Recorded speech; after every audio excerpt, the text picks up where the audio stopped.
Net25, Radyo Agila at mga host kinilala sa World Class Global Awards 2025. Si Vin Pascua sa detalye ng balita. Kinilala ang husay sa paghahatid ng totoo at matapang na pagbabalita at serbisyo publiko ang Net25 at DZEC Radyo Agila sa prestihiyosong World Class Global Awards 2025 na ginanap sa Parañaque City.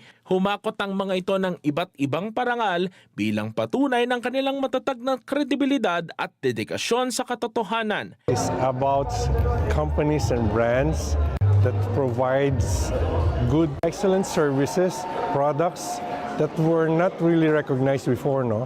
So it became a platform for us to recognize these companies and brands and individuals under the worldwide achievement honors. Don't accept money for awards.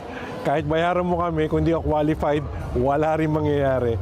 It will not bring, it will only be a responsibility for us because we have, once we recognize you here, we give you our IPO seal of excellence.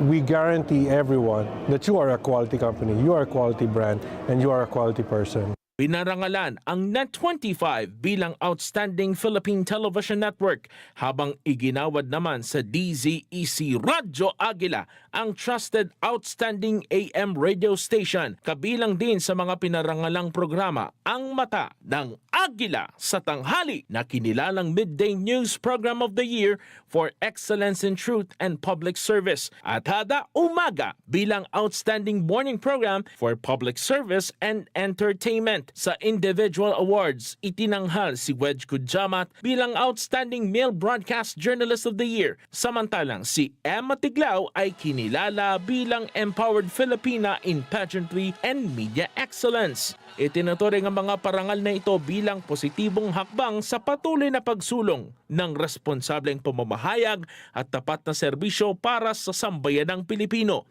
Kabilang din sa mga pinarangalan ang nasa iba't ibang larangan tulad ng mga nasa larangan ng negosyo, artists at celebrities, public servants at iba pang nasa hanay ng media networks. Salamat po kami unang-una sa World Class Global Awards, lalo na po kay Dr. Wilfredo Limke sapagkat binigyan niyo po ako ng pagkilala bilang isa sa mga Outstanding Male Broadcast Journalist of the Year. Maging ang aming programa Mata ng Agila sa Tarhali sa Net25, patunay ng tiwala niyo sa amin at patunay din ng isang mahusay na serbisyo na ibinibigay sa atin ng World Class Global Awards sa pagkilala hindi lamang sa amin maging sa mga programa.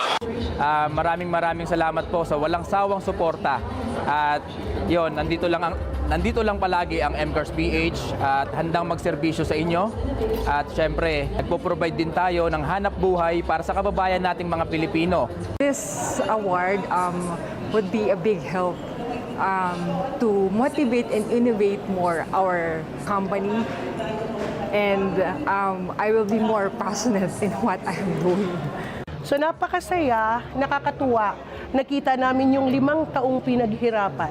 I'm very happy and congratulations to all the winners of the World Class Global Awards for Companies and Brands and the Worldwide Achievement Honors for this year. The individuals, the products and the services that you have been giving to the public has been incomparable. In spite of what is happening in our country, you are part of the good news of the Philippines and the world. Vin Pascua para sa Mata ng Agila. Batatag, batapak, batapat.